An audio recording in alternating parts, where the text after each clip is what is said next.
नमस्कार, मैं लोकेश सिंह, पूर्व क्षेत्रीय मंत्री भाजपा युवा मोर्चा। आप सबके बीच में एक विषय के लिए आया हूँ। पूर्व के दिनों में आपने देखा होगा कि संसद में रामजी लाल सुमन समाजवादी पार्टी के राज्यसभा के एमपी हैं और उन्होंने इतिहास के पुरोधा मेवाड़ राजवंश के राजा पराक्रमी राजा कुंभा जी के पौत्र राणा संग्राम सिंह जो प्रचलित हुए राणा सांगा के नाम, उनके प्रति एक अशोभनीय टिप्पणी की।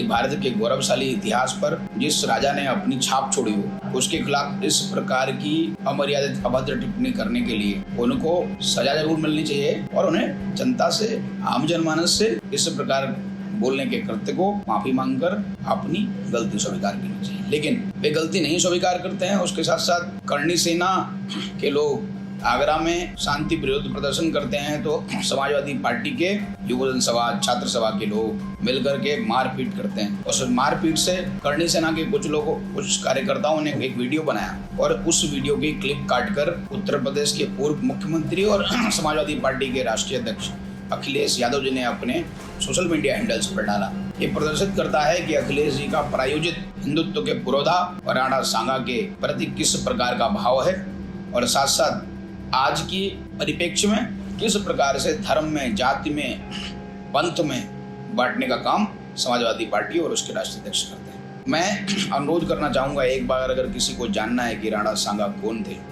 राणा संग्राम सिंह कौन थे, राजा रायमल उनके पिता थे, उनके 3 पुत्र थे और वे तीसरे पुत्र, और उनका इतिहास, बाबर को भी उन्होंने हराया और अन्य मुगलिया सल्तनत बारे बहुत सारे लोगों के खिलाफ युद्ध लड़ा और युद्ध नीति में हिंदू जनमन के जितने भी राजा थे उनको इकट्ठा कर उनको समायोजित करके एक महाशक्ति बन करके देश पर मुगल साम्राज्य का पुनः नाबूद किया। हम उस राजा के बारे में इस प्रकार के कुकृत्य सह रहे हैं। मुझे लगता है रामजी सुमन को, अखिलेश यादव जी को, सबको इतिहास के बारे में, राणा सांगा जी के बारे में जानना चाहिए। वो राणा सांगा जिसके शरीर पर 80 घाव थे, जिसकी आंख एक फूटी हुई थी और जिसने अपना हाथ भी गंवाया हो युद्ध में, उसका पराक्रम, उसका शौर्य की ताकत इतनी प्रभावशाली होती थी कि जहां राणा सांगा अपना भगवा ध्वज लगा देते थे, दुश्मन के करीब फटकने का काम नहीं करते थे, थर थर कांपते थे दुश्मन से। जिस राजवंश, मेवाड़ राजवंश की बात करते हैं, उस मेवाड़ राजवंश में ही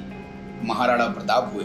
इसलिए एक बार अखिलेश जी को मैं निवेदन करना चाहूँगा और उनकी मानसिकता, उनके प्रायोजित घटना करने वाले सांसदों से भी निवेदन करना चाहता हूँ कि वे लोग एक बार हमारे पराक्रमी शौर्यवान राजाओं के बारे में ध्यान से पढ़ लें, समझ लें। और मैं आज एक वादे के साथ बात कह रहा हूँ, ये जो प्रायोजित घटनाक्रम किया गया है इसका दुष्परिणाम अखिलेश यादव और उनकी पार्टी को भुगतना पड़ेगा। बहुत बहुत धन्यवाद।